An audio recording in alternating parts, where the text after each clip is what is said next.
June 4ஆம் தேதிக்கு பிறகு அதிமுக காணாமல் போய்விடும் என்று பாஜக மாநில தலைவர் அண்ணாமலை கூறியுள்ள நிலையில், அதிமுக 2 கோடி தொண்டர்களால் உருவான ஆலமரம் என்றும், அதை அழிக்க நினைப்பவர்கள் அழிந்து போவார்கள் என்றும் முன்னாள் அமைச்சர் RB உதயகுமார் பதிலடி கொடுத்துள்ளார். இருவரின் கருத்து முதல்களையும் தற்போது பார்க்கலாம். விமர்சனம் வைப்பது ஏன்னா அவங்களுக்கு தெரியும் ஜூன் 4க்கு பிறகு அந்த கட்சி எங்க இருக்கு நீங்க பார்க்கத்தானே போறீங்க.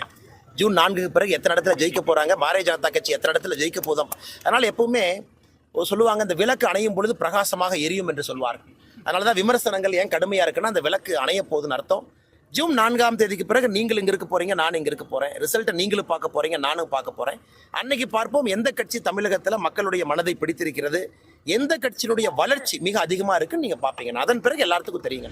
4ஆம் தேதிக்கு பிறகு அல்ல, இன்னும் எத்தனை நூற்றாண்டுகளானாலும் அனைத்து இந்திய அண்ணா திராவிட முன்னேற்றக் கழகம் மக்கள் இயக்கமாக இந்திய திருநாட்டிலே அன்னை தமிழகத்திலே வெற்றி கொடி நாட்டும் என்பதை அண்ணாமலை அவர்களுக்கு தெரிவித்துக் கொண்டு, அனைத்து இந்திய அண்ணா திராவிட முன்னேற்றக் கழகம் அணையப் போகிற விளக்கு பிரகாசமாக எரியும் என்று சொல்லியிருக்கிற அண்ணாமலை அவர்களே, இன்றைக்கு அண்ணா திராவிட முன்னேற்றக் கழகம் அணையா விளக்கு என்பது அன்னை தமிழக மக்களுக்கு தெரியும்.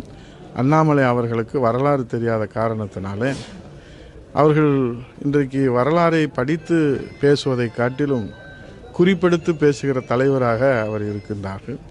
யாரோ எழுதி கொடுக்கிற குறிப்புகளை வைத்துக்கொண்டு வம்புக்கு இழுப்பது, வாய் சவுடால் செய்வது, அதன் மூலமாக தன்னை நிலைநிறுத்திக் கொள்வது, அதன் மூலமாக தன்னை அடையாளப்படுத்திக் கொள்வது, விளம்பர வெளிச்சத்தில் அரசியல் நடவடிக்கைகளை அவர் உருவாக்குவது. அண்ணா திராவிட முன்னேற்றக் கழகத்தை அழிக்க நினைத்தவர்கள்தான் அழிந்து போயிருக்கிறார்களே தவிர, அண்ணா திராவிட முன்னேற்றக் கழகம் முன்பை விட மிக வலிமையாக புரட்சித் தமிழர் ஐயா எடப்பாடியுடைய தலைமையிலே விஸ்வரூபம் எடுத்து வந்து கொண்டு இருக்கிறது என்பதை நீங்கள் அறியக்கூடிய காலம் வெகு தொலைவிலே இல்லை.